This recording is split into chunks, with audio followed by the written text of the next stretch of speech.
దళితబంధు సంబంధించిన అంశం మీద మా యూనిట్ తొందరగా గ్రౌండ్ చేయాలని మీకు విజ్ఞప్తి చేస్తున్నాం, రిక్వెస్ట్ చేస్తున్నాం.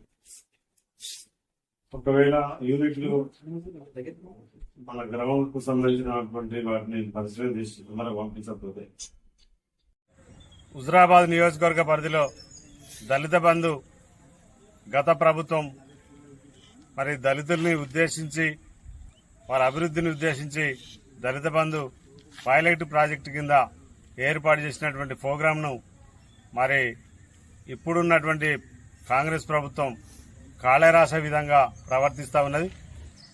మరి 20 తారీఖు వరకు కనుక దళిత బంధు యూనిట్ల పంపిణీ కనుక చేయకుండా ఇంకా కాలయాపన చేసి మరి వీళ్ళకు అన్యాయం చేయాలని చూపిస్తే ఎంఆర్పీఎస్ అదేవిధంగా దళిత బంధు సాధన సమితి ఆధ్వర్యంలో మరి రిలే నిరదీక్ష కార్యక్రమాన్ని కూడా ఈ నెల 20 నుండి ఏర్పాటు చేస్తాం. ఆ ప్రభుత్వ కార్యాలయం ముందట రిలే నిరదీక్ష చేసి దాని ద్వారా ఎలాంటి పరిణామాలు జరిగినా దానికి ప్రభుత్వమే బాధ్యత వహించవలసినటువంటి అవసరం ఉంటుంది. ఆ పరిస్థితి కొని తెచ్చుకోవద్దని చెప్పి కాంగ్రెస్ ప్రభుత్వానికి గుర్తు